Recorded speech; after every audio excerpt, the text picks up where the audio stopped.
रैदास के बेगमपुरा में सब बराबर और तुलसीदास के राम राज्य में वर्ण व्यवस्था। और इसलिए इसकी आलोचना खूब हुई कि ढोल गवार शूद्र पशु नारी सकल ताड़ना के अधिकारी। कुछ अति विद्वान लोग कह रहे हैं कि ताड़ना करते शिक्षा देना। इस पद में लिखा कि दंड देना, सकल ताड़ना के अधिकारी यानी सारे दंड देने के अधिकारी। और बाद में अनुवाद कर दे रहे हैं कि हो सकता है ये लोग पढ़ने लगे तो कहें हमको दंड देने की बात क्यों कर रहे हो, तो कह रहे हैं कि हम शिक्षा देने के अधिकारी। रैदास कह रहे थे कि ऐसा चाहूं राज में जहां मिले सबन को अन्न, छोट बड़ो सब संभ रविदास रहे प्रसन्न। और जात जस केलन के पात पात में पात, तस मानुष के जात जात में जात। रविदास मानुष न जुड़े जब तक जात में जात। आसान भाषा में कहूं तो वो जात व्यवस्था के खात्मे का दर्शन करते हैं। अधम जाति में विद्या पाए, भय हूं यथा अहि दूध पिलाए। वो कह रहे हैं कि अगर नीची जाति में विद्या पाते हैं तो ऐसा होता है जैसे सांप को दूध पिला रहे हो। इन पदों को लेकर विवाद गहराया। तो जे वर्णाधम तेल कुमारा सुपचक्रात कोल कलवारा, इसकी खूब आलोचना हुई कि इन्होंने वापस वर्ण व्यवस्था स्थापित कर दी। उन नीच जाति के लोगों को पढ़ने का अधिकार नहीं है, जिसे कथित नीच जाति के एक व्यक्ति डॉक्टर भीमराव अंबेडकर पढ़ते हैं, इस देश का संविधान लिखते हैं। उन नीच जातियों के लोगों के पढ़ने से पूरी व्यवस्था भ्रष्ट हो जा रही है। जिस कथित नीच जाति का एक व्यक्ति जो आज खुद प्रधानमंत्री बने हुए हैं, जो पंक्तियां दोहराई जा रही थी, उनकी भी उस जाति का जिक्र हुआ। कबीर साहब का एक दोहा है, एक पद है कि तू कहता कागज की लेखी, मैं कहता आँखन की देखी। तू चाहता उलझावन हारी, मैं चाहता सुलझाई रे। मेरा तेरा मनवा कैसे एक होई रे। तो दो विमर्श हैं। एक विमर्श में वो लोग हैं जिनके लिए रामचरितमानस में अधिकांश जगहों पर जिसकी सबसे ज़्यादा पूजा करने की बात कही गई हो, जिसको सबसे ज़्यादा सम्मान देने की बात कही गई हो, वो विप्र वर्ग हैं। और दूसरी तरफ आप देखेंगे कि केवट और शबरी को गले लगाने और जूठे बेर खाने के प्रसंगों के बावजूद रामचरितमानस का राम राज्य एक वर्ण व्यवस्था पर आधारित राम राज्य है, जिसमें उत्तरकांड में आकर के तुलसीदास अपने उत्तरकांड में कुछ चिंता जाहिर करते हैं।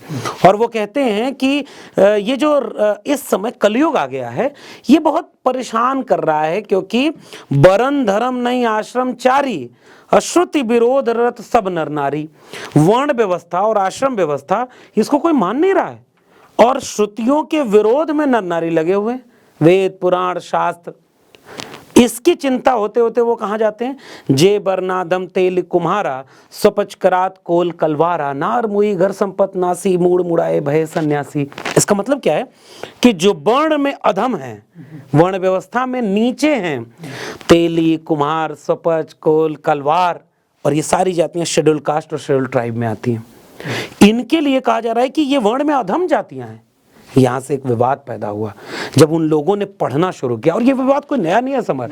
हिंदी साहित्य की दुनिया में अगर मैं बात करूं, राजनीति को अभी थोड़ी देर के लिए छोड़ देते हैं, हमारी हिंदी साहित्य की दुनिया में तुलसीदास एक बड़े कवि माने जाते हैं। उनकी कविता, उनकी भाषा, उनकी शैली, उसकी तारीफ होती है।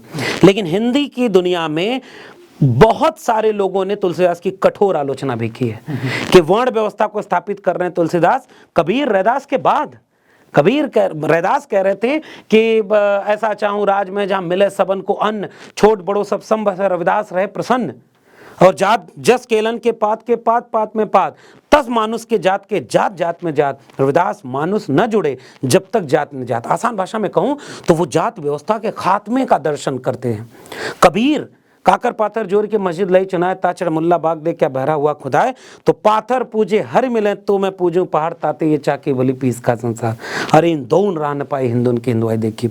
और कबीर क्या कह रहे हैं, तुम कद बाबन हम कद सूद, हम कद लोहू तुम कद दूध, एक बूंद ते सब उत्पन्ना, कौन बाबन कौन सूदा। और सब बराबर। उनके बाद तुलसीदास का अपने और कबीर के अमर देशवा में कोई वर्ण नहीं, कोई जाति नहीं, सब बराबर। रैदास के बेगमपुरा में सब बराबर, और तुलसीदास के राम राज्य में वर्ण व्यवस्था। और इसलिए इसकी आलोचना खूब हुई।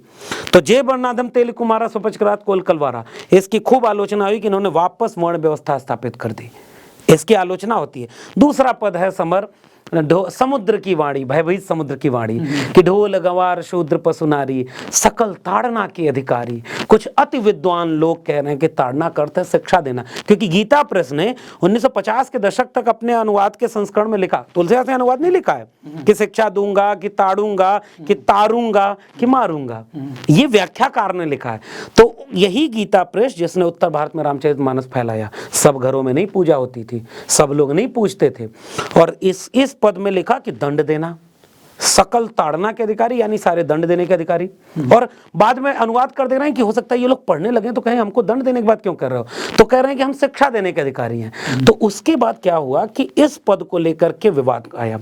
बिहार के शिक्षा मंत्री ने एक और पद पढ़ा है, अधम जाति में विद्या पाए भयहु यथा अहि दूध पिलाए। वो कह रहे हैं कि अगर नीची जाति में विद्या पाते हैं तो ऐसा होता है जैसे सांप को दूध पिला रहे हो। इन पदों को लेकर विवाद गहराया, और ये विवाद कोई नया नहीं है, इस पर खूब आलोचना हो चुकी है।